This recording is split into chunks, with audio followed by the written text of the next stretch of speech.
The Secret Society of Demolition Writers.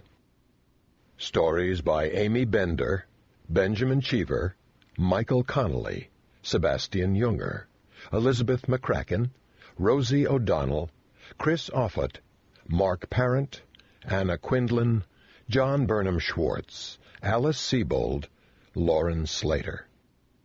Read by Alan Sklar and Ellen Archer. Copyright 2005 by the authors. This unabridged audiobook is published by arrangement with the authors and with Random House, and was produced in the year 2005 by Tantor Media Incorporated, which holds the copyright thereto. A note from the bleachers. Marc Parent.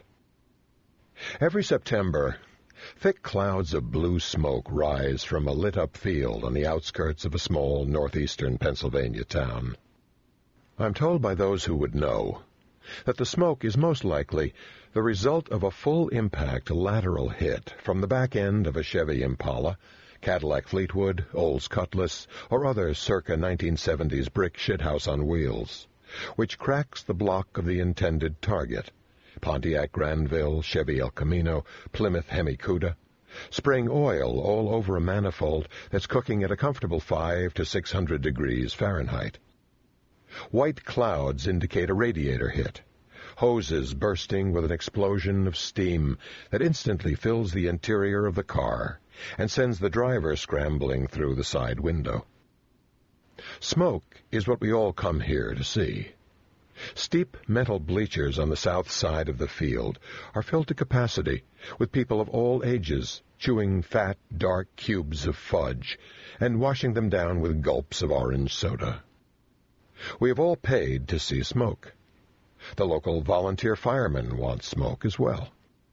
Tricked out in enough gear to take down a towering inferno, they sit with bored faces over the wheel wells of their rigs as they wait to shuffle across the field with a water hose toward the gas line rupture and subsequent rash of fire that would make momentary heroes of them.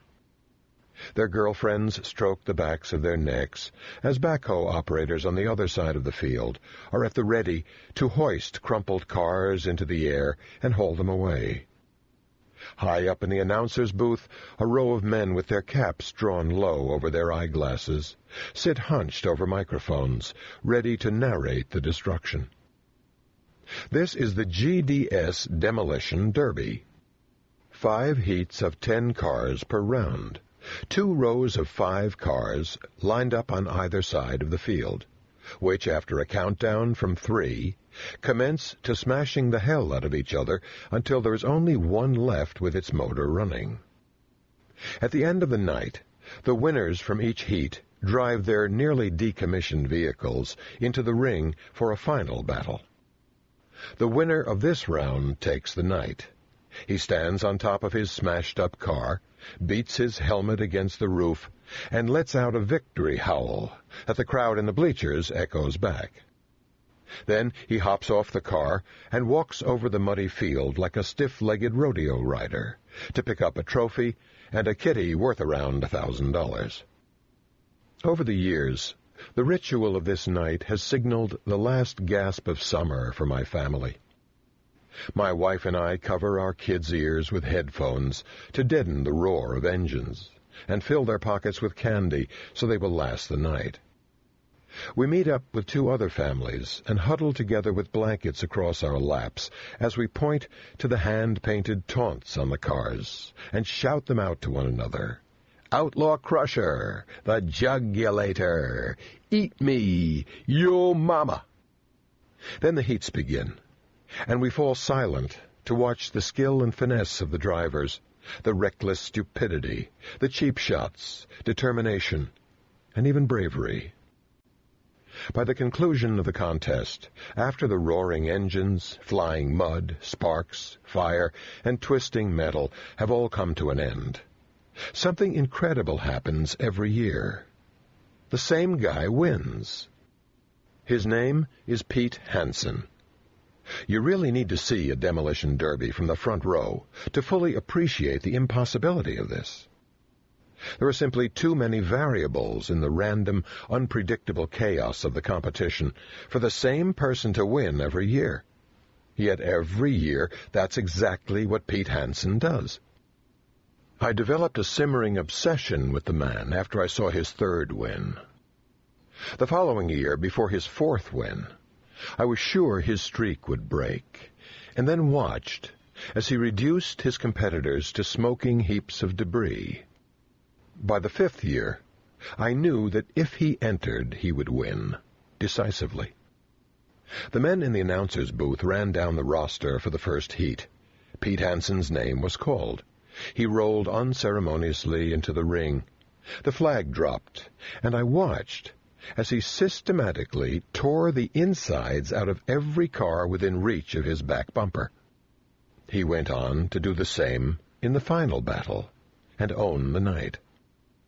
Instead of doubting him or shaking my head with astonishment as I had in previous years, I watched him closely this last time, and I saw the thing that made him unbeatable. In a word, fearlessness. In a sentence, Pete Hansen drives like he's got nothing to lose. I went home that evening thinking about the strength of that mindset, and because of what I do at my desk for hours on end, I thought about what that mindset could do to writing. What would it be like to write like I had nothing to lose? Write like Pete Hansen drives, so to speak. Then one afternoon I asked a friend of mine who is also a writer, "What story would you tell if no one knew it was you?" We grinned deviously at each other, and the secret society of Demolition writers was born. Over the next several months, I went out to other writers whose work I have admired for all variety of reasons, and asked them the same question. What would you write if I could all but guarantee your anonymity? Under the cover of a dark helmet, how hard would you drive? Where would you take it? Released from the constraints of your reputation and the expectations that come with it, how far would you go? Those exact questions are answered 12 different times, 12 different ways, in the 12 different stories that make up the pages of this collection. It's hard to believe this has never been done like this before. Hasn't everything been done before?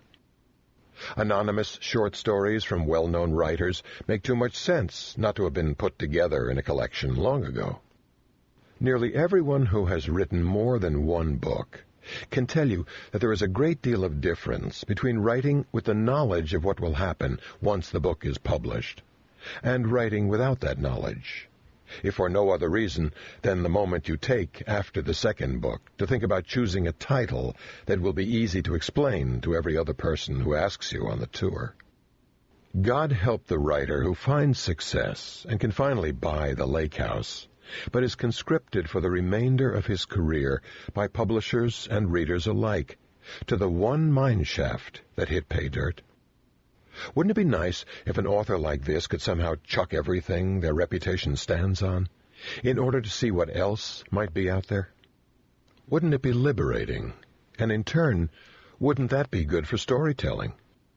While we're at it, wouldn't it be nice if well-known authors had the courage to throw out a totally new story without the support of their celebrity to influence us as we read?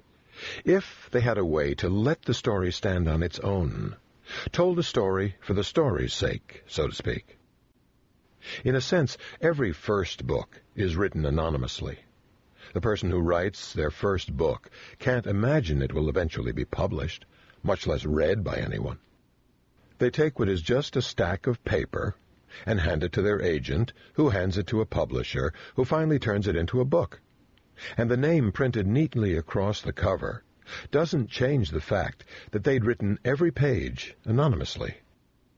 When I dare to look back through some of my first pages, there, tucked in between passages that scrape mercilessly against my better senses, are occasional flashes of uncalculated, spontaneous freshness, born directly out of the quiet, private room of anonymity.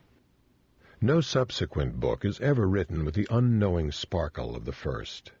when the writer undertakes the enormous task of laying down 100,000 or so